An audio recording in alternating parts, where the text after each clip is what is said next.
Hello, I'm Elisa Kennedy for Video on the Go with Backstage, Onstage at the Barn Theater. It's been a long time since we've been here, so I'd like to tell you a little bit about the Barn. The Barn Theater is a community theater, about 63 years old right now, located on Skyline Drive in Montville. Seats 220 people. It's beautiful, and the Barn does 5 major productions a season. We're about to approach the 4th production, The Boys Next Door, and today I have Marty Wilde, the director of The Boys Next Door, and Frank Calo, one of the actors in this very unique comedy drama. Welcome. Thank you. It's a pleasure to be here. Marty, The Boys Next Door is an unusual play, and I'd like you to tell us a little bit about it, or a lot about it. The Boys Next Door, which is a play by Tom Griffin, who happens to be a New Jersey playwright, is about a group of men who are living in a halfway house apartment. 3 of the men are retarded in various stages of retardation, and one is a kind of a schizophrenic. Now that sounds like it would make for rather a maudlin play, but on the other hand, it's quite humorous and quite warm and hopefully quite poignant. I've attended a couple of rehearsals, and I found it very funny as well as poignant, and you've got a superb cast. What were you looking for when you selected the cast for this show?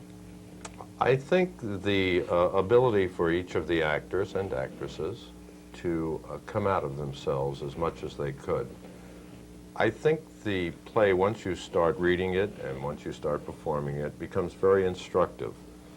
Most of us, when we're children, empathize with people who are perhaps blind. We walk around with our eyes closed, or we make believe we can't hear, but I don't think anybody ever thinks about people who are retarded, who live in a state of confusion or semi-confusion for a great deal of the time. And I think that's one of the things I was hoping to get in the actors that I chose, that they could fall into this kind of feeling. Now, one of the actors is Frank Calo. I know you've worked with Frank before. And Frank, what do you feel about playing a part of a retarded person? How did you approach this? Well, Marty's right about one thing. You do have to come out of yourself. I mean, it's a totally different part than I'm used to playing. And usually you play people with an IQ above 100. This guy's marginally retarded. Very nervous. It takes a lot of energy to play this part because he's always on the go, he's always running, he's always talking very fast, and it takes a lot of energy out of him. It seemed to me that he was a very compulsive type person, and you talk about an intelligence above 100. This character seemed to have some intelligence. What?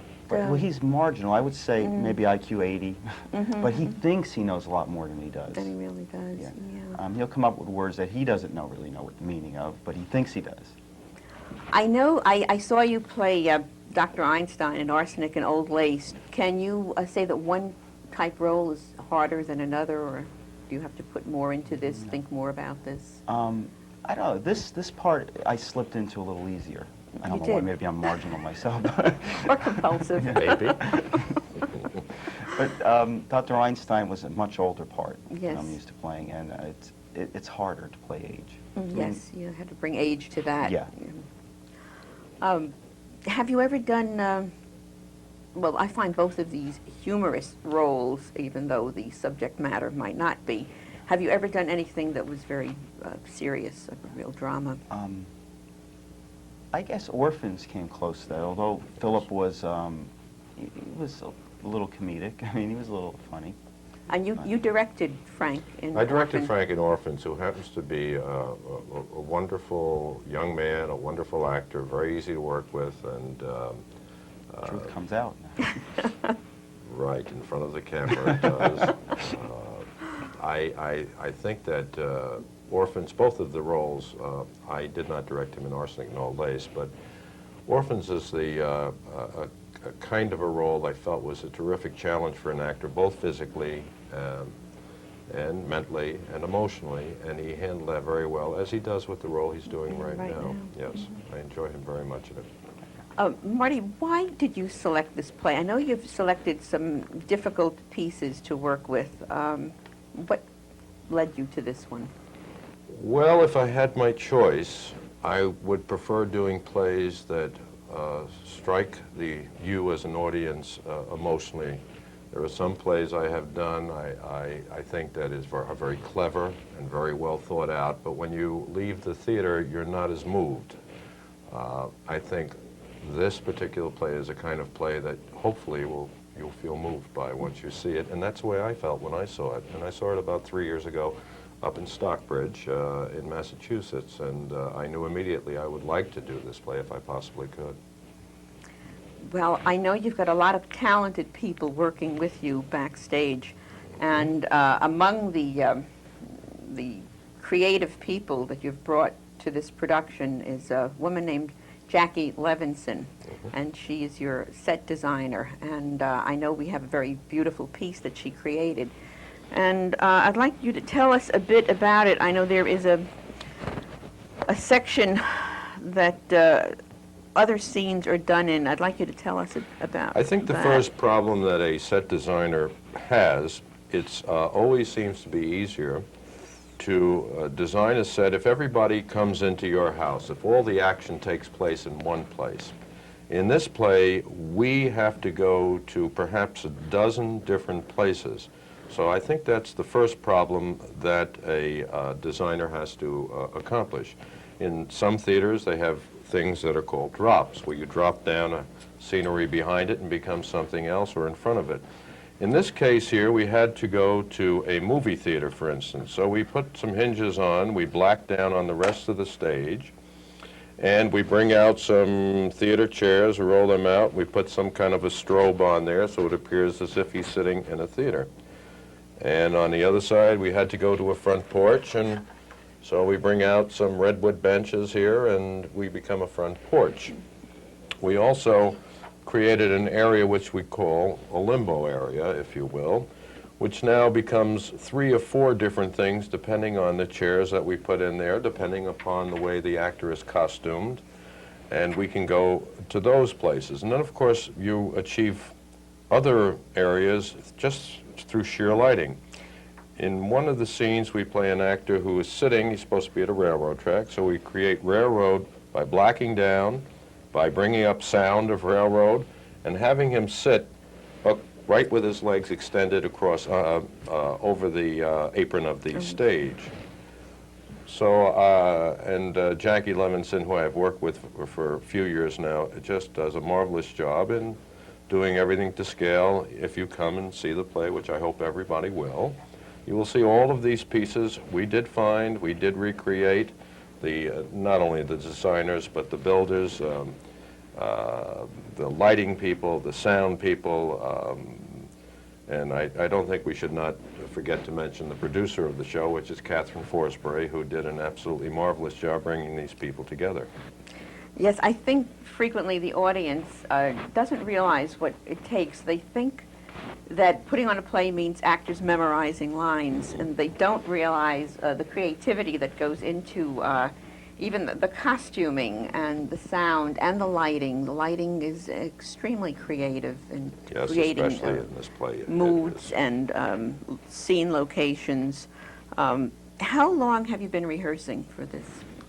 This is, we gave ourselves, I think it's a 6-week rehearsal period. Normally we'll take between 6 or 7 weeks to do a show, and that would mean 6 weeks of perhaps 4 to 5 nights a week and 1 day or day and night on a weekend. On a weekend. It's quite extensive. Yes. How many people are in this cast?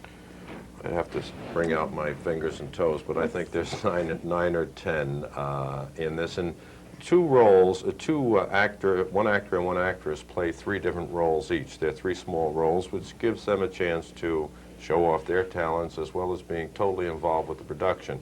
If we had cast it with 3 different people, each would have a tiny role, and this way we feel that if we can double and triple, sometimes it makes for more cohesive rehearsals.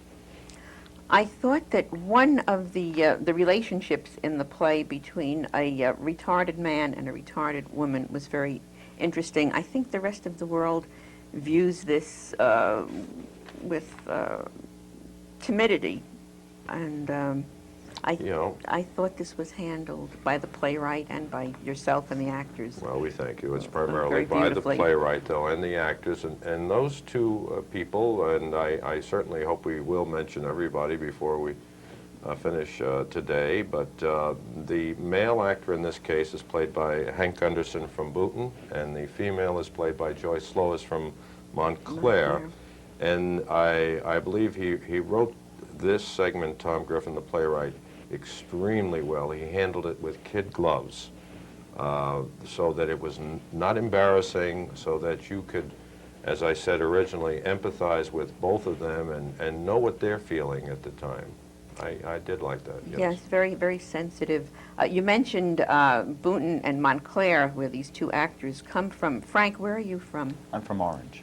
And you've done work at the barn before in Yes. orphans and Rutgers University. And what Rutgers also? Rutgers North. Okay. The actors do come from a wide geographic area. I think there's one from New York also. There is one, Kevin O'Connell, who is an absolutely marvelous actor who has come out and travels out to all these rehearsals on a daily basis from New York City. And perhaps we should mention some of the other people in Yes, the I play. would like There to, is Dennis Parker from Chester. There is Tom Tom Lytell. Lydell and think he's Diane Schultz from the Kinnelon area. Right. Most of the people, though, are from the immediate area. Right, we've got, And there are a few just a little bit outside, but most are from the Mm-hmm. immediate area. Jim Ganser's from West Milford. Jim Ganser is from West Milford, and Jay, who else? Help me out here. Mark Dominic is from Mark Netcon. Dominic is, I believe he's living in Rockaway right now. Right, who is- Netcon. Netcon? I'm sorry, Netcon, yes. okay. And Tom was from Mendham. That's my hometown. So Uh-huh. I think Did we leave out anybody? That would be a shame. I just hope we didn't. I don't think so. I think we've covered everybody. Yes. Good. So, well, I want to mention that The Boys Next Door is playing at the barn on March 16th, 17th, and 18th, and the 23rd and 24th.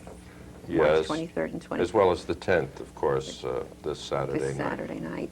And tickets are... The box office phone number is 334-9320. You may call and reserve. Tickets will be held for you at the door. Performances are 8:30 p.m. except for the Sunday night performance, which is 7:30 p.m. That is as correct, I yes. understand. So that's 334-9320, and we hope to see you there. Marty, good luck with all of it. Frank, you too, thank you very much Thank for you. being Thank here. you very and much for having us here. do come, you'll love it.